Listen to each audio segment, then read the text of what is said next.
नमस्कार विद्यार्थियों, मैं एजुकेटर अभि जोशी आपके अपने study YouTube channel Vidur classes में आप सभी का स्वागत करता हूं। विद्यार्थी, आज जो हम विषय पढ़ने वाले हैं वो है विज्ञान और जो टॉपिक करने वाले हैं उसका नाम है मात्रक और मापक। जैसा कि विद्यार्थी हमने इससे पहले वाले वीडियो लेक्चर में हमने भौतिक राशियां, मूल राशियां, व्युत्पन्न राशियां, हम पूरक राशियां, मात्रक एवं मापक। अब ध्यान दीजिएगा, मात्रक और मापक एक दूसरे के ही पहलू होते हैं। जब मैं आपको समझाऊंगा तो ये अच्छे से समझ में आ जाएगा। हम सबसे पहले मापक को समझते हैं। अब ध्यान दीजिएगा कि मापक क्या होता है। मापक को जानने के लिए सबसे पहले आपको भौतिक राशि को जानना बहुत जरूरी है। तो भौतिक राशि क्या होती है? सबसे पहले हम बात करते हैं राशियों की, जिन्हें संख्याओं के रूप में व्यक्त किया जाता है, उन्हें राशियां कहते हैं। और जब इन राशियों को जब हम भौतिक के नियमों के अनुसार व्यक्त करते हैं तो ये हमारी भौतिक राशियां बन जाती है। अब ध्यान दीजिएगा, यदि कोई भी भौतिक राशि वो आपके सामने अस्तित्व में तभी आएगी जब आप उसकी तुलना करेंगे। और तुलना किससे करेंगे? एक अंतरराष्ट्रीय मानक, या फिर यह कहा जाए कि अंतरराष्ट्रीय रूप से मान्यता प्राप्त एक मानक से तुलना करेंगे। और जब आप इस अंतरराष्ट्रीय मान्यता प्राप्त मानक से इसकी तुलना करेंगे तो आपके सामने जो परिणाम आएगा उसे हम क्या बोलते हैं? मात्रक बोलेंगे। तो देखा आपने, हम बात कर रहे थे मापक की और हमने रिजल्ट क्या निकाला? मात्रक निकाला। तो जैसा मैंने आपको बताया था, मात्रक और मापक एक दूसरे के पहलू होते हैं। तो आइए जल्दी से हेडिंग डालिएगा यहाँ पे मापक और इसकी डेफिनेशन नोट करिएगा। मैंने आपको अपनी भाषा में समझाया है, अब ये आपको नोट करते जाना है। ध्यान दीजिएगा, मापक की बात करें तो देखिए क्या कह रहे हैं? किसी भौतिक राशि मतलब कि कोई हमने भौतिक राशि का एनालिसिस करा है, का मापन मतलब उसका मेजरमेंट का मापन एक निश्चित रूप से चुने गए मान्यता प्राप्त मानक, मतलब जिसको अंतरराष्ट्रीय रूप से मान्यता दी गई है, उस मानक से राशि की तुलना, जो आपकी भौतिक राशि उसकी क्या करी आपने? उस राशि की तुलना करने पर जो आपका परिणाम आएगा उसको क्या बोला जाएगा? मात्रक कहा जाएगा। आया आपको समझ में? जैसा मैंने आपको समझाया था ये उसकी डेफिनेशन है। अब ध्यान दीजिएगा, आपके सामने जो परिणाम आ गया उसको आपने मात्रक बोला, लेकिन आप इस मात्रक को रिप्रेजेंट कैसे करेंगे? तो ध्यान दीजिएगा, इस मात्रक को हम एक संख्या के रूप में लिखते हैं। लेकिन संख्या का मतलब ये नहीं होता कि हम इसको गणितीय रूप से लिखते हैं, हम इसको एक स्पेशल कैरेक्टर में लिखते हैं। जैसे कि ध्यान दीजिएगा, बल को काय से रिप्रेजेंट करते हैं? एफ से। तो बल का मतलब क्या है यहाँ पे? एफ क्या? इसका मात्रक है। दूरी की बात की जाए तो इसको काय से रिप्रेजेंट करते हैं? एम से, मीटर से। तो ये क्या है? इसका मात्रक है। तो इसी प्रकार हम एक स्पेशल कैरेक्टर से इसको रिप्रेजेंट करते हैं, प्रदर्शित करते हैं। तो अब मैं आपको पूरा यहाँ पे प्रैक्टिकल रूप से समझाता हूं, आपके सारे कॉन्सेप्ट अब यहाँ पे क्लियर हो जाएंगे। पूरा ध्यान यहाँ दीजिएगा। देखिए, ये आपका है मापन। पूरा क्लियर है? मापन क्या होता है? तो सबसे पहले मापन बराबरी पे भौतिक राशि, माना कि x कोई क्या है? भौतिक राशि है, ठीक है। अब हमने इस x की, ये x एक भौतिक राशि है, इस x की क्या करी? तुलना करी। किससे करी? यहाँ पे y से। अब y क्या है? एक निश्चित मानक है, निश्चित मानक जिसको अंतरराष्ट्रीय रूप से क्या कही है? मान्यता दे दी गई। तो x क्या है? यहाँ पे एक भौतिक राशि है और इसकी तुलना किससे करी हमने? y से। y क्या है? यहाँ पे एक निश्चित मानक है। अब हमने जब x की y से तुलना करी तो हमारे सामने परिणाम क्या आ गया? यहाँ पे मात्रक आ गया एक्स वाई, एक मात्रक आ गया जिसको हमने क्या बोला? X Y. तो हम कर किसको रहे थे? मापक को। और रिजल्ट के रूप में, परिणाम के रूप में क्या आया? मात्रक एक्स वाई। अब ये जो एक्स वाई आया है इसको हम रिप्रेजेंट कैसे करेंगे? तो हम इसको रिप्रेजेंट जो करेंगे वो स्पेशल कैरेक्टर के रूप में करेंगे। जिस प्रकार की बल को एफ से रिप्रेजेंट करते हैं, बल का मात्रक एफ होता है, फोर्स जिसको कहा जाता है, दूरी को एम से करते हैं, मीटर से ये इसका मात्रक होता है। प्रकार हम कोई भी एक स्पेशल कैरेक्टर से इसको प्रदर्शित करते हैं। ये इसका एक बेस्ट स्ट्रक्चर था जो कि मैंने आपको समझा के लिए बताया। ठीक है फ्रेंड्स, आई होप कि आपको समझ में आ रहा होगा। पूरा ध्यान दीजिएगा। अब जैसे कि अपन इसका एक प्रैक्टिकल रूप से आपको बताता हूं, एक अपन इक्वेशन ले लेते हैं। ध्यान दीजिएगा, बल F, ठीक है, आप समझ गए होंगे कि बल को F से फोर्स से रिप्रेजेंट किया था। तो बल F बराबरी पे 10 × 1 न्यूटन इक्वल टू 10 न्यूटन। वापस से ध्यान दीजिएगा, बल F आप समझ गए होंगे। यहाँ पे बल F, बल को F से रिप्रेजेंट किया था, मतलब कि फोर्स से इसका मात्रक होता है। तो बल F बराबरी पे 10 × 1 न्यूटन इक्वल टू 10 न्यूटन। ये जो इक्वेशन है इसको ध्यान से समझिएगा। यहाँ पे जो 10 है, 10 है, वो क्या बता रहा है? क्या रिप्रेजेंट कर रहा है? तो ध्यान दीजिएगा, 10 क्या बता रहा है? वो बता रहा है कि 10 न्यूटन बल, ये जो है आपका, ये क्या है? 10 न्यूटन बल। 1 न्यूटन मतलब कि 1 न्यूटन का मतलब क्या हुआ? मात्रक 1 न्यूटन, मात्रक 1 न्यूटन के 10 गुना के बराबर होता है। आइए विद्यार्थियों, अब हम यहाँ पे मात्रकों के प्रकार समझते हैं। जैसा कि हमने इससे पहले वाली वीडियो में यहाँ पे राशियाँ, भौतिक राशियाँ, मूल राशियाँ, व्युत्पन्न राशियाँ, पूरक राशियाँ समझी, उसी प्रकार हमको मात्रक भी समझना है। ध्यान दीजिएगा, मात्रक 3 प्रकार के होते हैं। सबसे पहला मूल मात्रक, दूसरा होता है व्युत्पन्न मात्रक और तीसरा होता है पूरक मात्रक। तो यहाँ पे हम जो सबसे पहले समझेंगे वो है मूल मात्रक। तो हमारे सामने सबसे पहला क्वेश्चन आ जाता है कि मूल मात्रक क्या होते हैं। जैसे मैं आपसे एक बात करता हूँ, एक टेबल है, ध्यान दीजिएगा, एक टेबल है, ठीक है। यदि इसकी लंबाई, इसकी लेंथ की बात करूं मैं, तो सपोज कर लेते हैं इसकी लंबाई है 3 मीटर। अब ध्यान दीजिएगा, यहां पे बात करी लंबाई, तो ये जो लंबाई है, इसकी लेंथ, सॉरी, ये एक टेबल है, इसकी लेंथ की बात करें तो ये 3 मीटर है। तो यहां पे ध्यान दीजिएगा, ये जो लेंथ है, लंबाई, इसको हिंदी में अपन लंबाई बोलेंगे। ये लंबाई क्या हो गई, तो यहां पे ध्यान दीजिएगा, ये जो लेंथ है, लंबाई है, ये हो जाएगी हमारी मूल राशि, ठीक है। और ये जो मीटर है, 3 मीटर, ये क्या हो जाएगा, मूल मात्रक। ये हमारा हो जाएगा मूल मात्रक। तो इससे हमारा एक कंसेप्ट क्लियर हो गया कि मूल राशियों के मात्रक भी क्या होते हैं, मूल मात्रक होते हैं, जैसा कि हमारे इसमें पहला कंसेप्ट दे रखा है। ध्यान दीजिएगा, यहाँ पे मूल राशियों के मात्रक जो होते हैं वो भी क्या होते हैं, मूल मात्रक ही होते हैं। यही सोचिएगा दोस्तों कि यदि राशि मूल है तो उसका मात्रक भी कैसा हो जाएगा, मूल। जैसा कि मैंने आपको यहाँ समझाया कि यदि एक टेबल है जिसकी लेंथ, लंबाई 3 मीटर है, तो यहाँ पे लंबाई क्या हो गई, यहाँ पे तो ये लंबाई राशि हो गई और इसका मात्रक क्या हो जाएगा, मीटर। तो जब लंबाई मूल है तो इसका मात्रक भी क्या हो जाएगा, मूल ही हो जाएगा।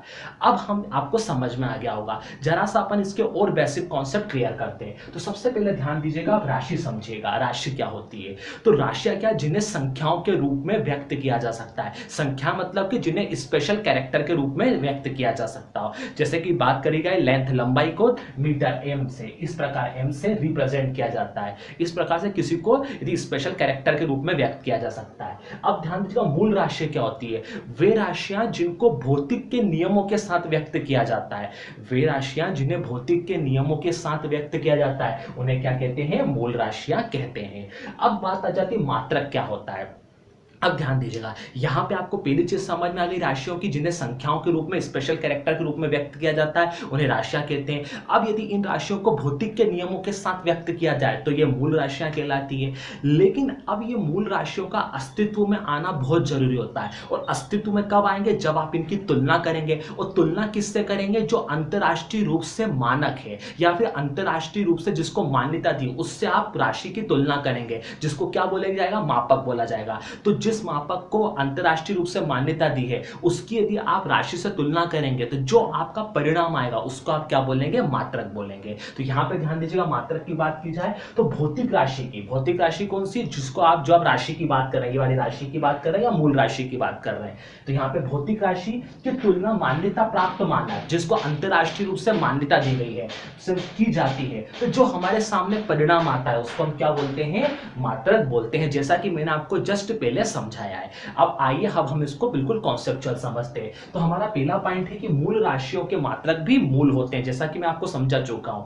अब दूसरी बात करें, मूल मात्रक स्वतंत्र होते हैं। ध्यान दीजिएगा, मूल मात्रक स्वतंत्र होते हैं मतलब कि इनको व्यक्त करने के लिए या प्रस्तुत करने के लिए अन्य किसी मात्रक की आवश्यकता नहीं पड़ती है। यदि हम तीसरे पॉइंट की बात करें तो ध्यान दीजिएगा, मूल मात्रकों का प्रयोग भौतिक मानकों के लिए किया जाता है। जैसा कि आप इसको इस प्रकार समझेगा, यदि कोई भौतिक राशि है तो उसका अस्तित्व में आना बहुत जरूरी है। और अस्तित्व में कब आएगी, जब आप अंतरराष्ट्रीय रूप से मान्यता प्राप्त मानक से भौतिक राशि की तुलना करेंगे, तो जो परिणाम आएगा वो हमारा मात्रक कहलाएगा। तो यहाँ पे वो क्या कह रहे हैं, मूल मात्रकों का प्रयोग भौतिक राशि के मानकों के लिए किया जाता है, रिप्रेजेंट के लिए किया जाता है।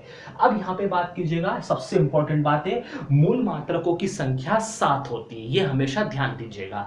अब वो कौन कौन से होते हैं तो देखिएगा, सबसे पहले बात करें लंबाई, ठीक है। ये लंबाई क्या है, एक मूल राशि है, इसका मूल मात्रक क्या हो जाएगा, मीटर। और हम इसको प्रस्तुत काय से करते हैं, एम से, स्मॉल एम से करते हैं। यहाँ पे यदि बात की जाए द्रव्यमान, तो विद्यार्थी जैसा कि आप जान चुके कि 7 प्रकार के हमारे पास मूल मात्रक उपस्थित है। अब यहाँ पे हमारा एक बेसिक कॉन्सेप्ट क्लियर करने की जरूरत है। जब 7 प्रकार के मूल मात्रक उपस्थित है तो राशि भी कितने प्रकार की उपस्थित होगी, 7 प्रकार की। क्योंकि ध्यान दीजिएगा, मूल राशियों के मात्रक क्या कहलाते हैं, मूल मात्रक कहलाते हैं। तो आइए समझते हैं हम कौन कौन सी मूल राशि और कौन कौन से मूल मात्रक है। तो सबसे पहली बात की जाए यहाँ पे मूल राशि, तो मूल राशि कौन है यहाँ पे, लंबाई। अब देखिएगा, इसको लंबाई को मूल राशि क्यों बोला चला गया? क्योंकि लंबाई को व्यक्त किसी अन्य राशि के द्वारा नहीं किया जाता। मूल राशि, अब मूल राशि क्या है? लंबाई। अब इसका मात्रक क्या? मूल मीटर। अब जब ये मात्रक है तो इस मात्रक को हम क्या बोलेंगे? मूल मात्रक। अब ध्यान दीजिएगा, इसको संकेत है, मतलब हम इसको रिप्रेजेंट कैसे करते हैं? तो इसको हम m से रिप्रेजेंट करते हैं। उसी प्रकार ध्यान दीजिएगा, द्रव्यमान क्या है? एक मूल राशि है। अब ध्यान दीजिएगा, इस मूल राशि का मूल मात्रक क्या हो जाएगा? तो किलोग्राम इसका मूल मात्रक हो जाएगा और इसको हम केजी से रिप्रेजेंट प्रस्तुत करते हैं। उसी प्रकार ध्यान दीजिएगा, समय। समय क्या है? यहाँ पे मूल राशि है। अब इसका मूल मात्रक क्या हो जाएगा? तो सेकंड इसका मूल मात्रक हो जाएगा और इसको हम एस से प्रस्तुत करते हैं। उसी प्रकार ध्यान दीजिएगा, विद्युत धारा की बात की जाए तो विद्युत धारा क्या है? एक मूल राशि है। उसका मूल मात्रक क्या हो जाएगा? एम्पियर, और इसे हम ए से रिप्रेजेंट प्रस्तुत करते हैं। उसी प्रकार बात करी जाए ताप। ताप एक मूल राशि है, इसका मूल मात्रक क्या हो जाएगा? केल्विन, और इसको हम किससे रिप्रेजेंट करेंगे? के से प्रस्तुत करेंगे। यदि बात की जाए ज्योति तीव्रता की, तो इसका मूल मात्रक क्या है? ज्योति तीव्रता एक मूल राशि, इसका मूल मात्रक क्या है? कैंडिला, और इसको हम सीडी से प्रस्तुत और रिप्रेजेंट करते हैं। यदि लास्ट अंतिम बात करें तो पदार्थ की मात्रा एक मूल राशि है, इसका मूल मात्रक क्या हो जाएगा? मोल, और इसे हम काय से प्रस्तुत करेंगे? MOL, मोल से प्रस्तुत किया जाता है। तो आई होप कि आपको यह अच्छे से समझ में आया होगा। आइए अब हम यहाँ पे व्युत्पन्न राशि को समझते हैं। आइए विद्यार्थियों, अब हम यहाँ पे व्युत्पन्न मात्रक को समझते हैं। जैसा कि आप इसके नाम से इसको परिभाषित कर सकते हैं, व्युत्पन्न। व्युत्पन्न का मतलब होता है अन्य किसी माध्यम से उत्पन्न होना। अब इसकी दो डेफिनेशन है। वह मात्रक जो कि मूल राशियों की सहायता से प्रदर्शित या व्यक्त किया जाता है उसे व्युत्पन्न मात्रक कहते हैं, अथवा मूल राशियों के अतिरिक्त जितने भी मात्रक होते हैं उन्हें व्युत्पन्न मात्रक कहा जाता है। इन दोनों डेफिनेशनों का यदि आप सार निकालेंगे तो एक ही सार निकलेगा कि मूल राशियों के सहायता से जिन मात्रकों को प्रकट किया जाता है उन्हें व्युत्पन्न मात्रक कहा जाता है। तो आइए अब हम इसको बोर्ड पे कॉन्सेप्चुअल समझते हैं डेफिनेशन के साथ। तो देखिए विद्यार्थियों, सबसे पहला है हमारा व्युत्पन्न मात्रक। अब व्युत्पन्न मात्रक की डेफिनेशन क्या बनी है? मूल राशि, ध्यान दीजिएगा, मूल राशियों के मात्रक, मूल राशियों के मात्रक के अतिरिक्त अन्य सभी मात्रक क्या कहलाते हैं? व्युत्पन्न मात्रक कहलाते हैं। यदि अब हम अपनी भाषा की बात करें तो यहाँ पे वे मात्रक जो मूल राशियों की सहायता से प्रस्तुत किए जाते हैं, वह मात्रक जो मूल राशियों की सहायता से प्रस्तुत किए जाते हैं उन्हें क्या कहा जाता है? व्युत्पन्न मात्रक कहा जाता है। आइए अब हम समझते हैं कौन कौन से वे मात्रक हैं। तो सबसे पहली बात की जाए, क्षेत्रफल,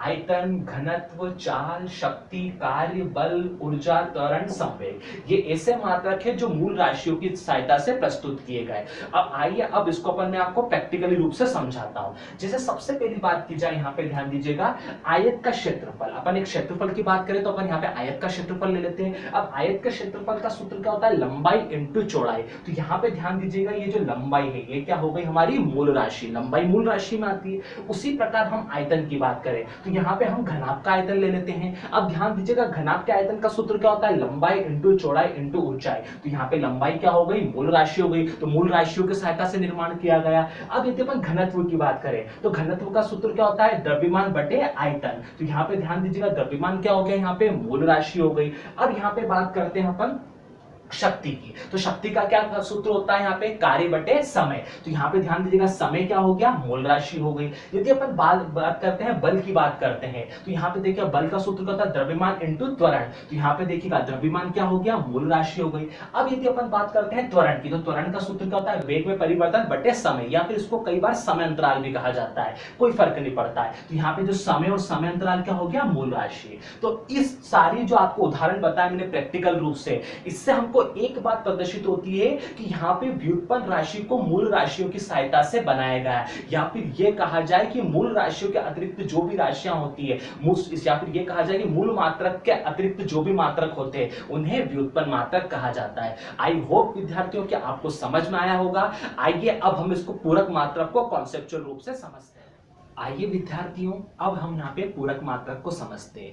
ध्यान दीजिएगा, पूरक मात्रक वे मात्रक होते हैं जिनका उपयोग पूरक राशियों को व्यक्त करने के लिए किया जाता है, या फिर अपनी भाषा में बात की जाए तो वे मात्रक जो ना तो मूल मात्रक की श्रेणियों में आते हैं ना ही व्युत्पन्न मात्रकों की श्रेणी में आते हैं, उन्हें पूरक मात्रक कहा जाता है। अब यहाँ पे ध्यान दीजिएगा, मूल मात्रक एवं व्युत्पन्न मात्रकों की श्रेणियों को छोड़ के केवल दो ही ऐसे मात्रक हैं जो पूरक मात्रकों में आते हैं। तो आइए अब हम इसको बोर्ड पे कॉन्सेप्चुअल विद डेफिनेशन समझते हैं। तो सबसे पहले ध्यान दीजिएगा पूरक मात्रक के बारे में क्या कहा जा रहा है। पूरक मात्रकों का उपयोग पूरक राशियों को व्यक्त करने के लिए किया जाता है, जैसा कि मैंने आपको समझाया। यदि अपन दूसरी बात करें तो पूरक मात्रक ना तो मूल मात्रक होते हैं, ना ही व्युत्पन्न मात्रक होते हैं, या फिर ये कहा जाए ना तो ये मूल मात्रक की श्रेणियों में आते हैं, ना ही व्युत्पन्न मात्रकों की श्रेणी में आते हैं। तो इन्हें क्या कहा जाता है, पूरक मात्रक कहा जाता है। Clear friends. अब ध्यान दीजिएगा यहाँ पे, अब मैं आपको समझाता हूं वे कौन सी पूरक राशियां हैं जिनके दो पूरक मात्रक है, क्योंकि राशियां होंगी तभी मात्रक होंगे। तो आइए ध्यान से देखिएगा। सबसे पहले पूरक राशि की बात करें तो समतल कोण। समतल कोण एक पूरक राशि है जिसका मात्रक है रेडियन, और इसे आरडी से रिप्रेजेंट किया जाता है, प्रदर्शित किया जाता है। पूरक राशि की बात की जाए तो ये इसका नाम है घन कोण। घन कोण एक पूरक राशि है जिसका पूरक मात्रक स्टेरेडियन, ध्यान दीजिएगा नाम स्टेरेडियन इसका पूरक मात्रक होता है, जिसे एसआर से प्रदर्शित। आई होप कि आपको समझ में आ रहा होगा। आप अपने प्रॉपर नोट्स बनाते जाएं, और यदि कोई भी डाउट निकलता है तो आप निसंकोच कमेंट करें, हम उसको सॉल्व करने की पूरी कोशिश करेंगे। विद्यार्थियों, यदि आपको हमारा वीडियो अच्छा लगा हो तो प्लीज लाइक और सब्सक्राइब करें, क्योंकि आपका किया गया लाइक और सब्सक्राइब ही हमारा मोटिवेशन होता है। मैंने यहाँ पे पूरी कोशिश करी कि एक आइडियल कॉम्पिटिटिव क्लासेस जैसा आपको एजुकेशन प्रोवाइड करूं। यदि फिर भी कोई मिस्टेक रही हो तो उसके लिए हम क्षमा चाहें।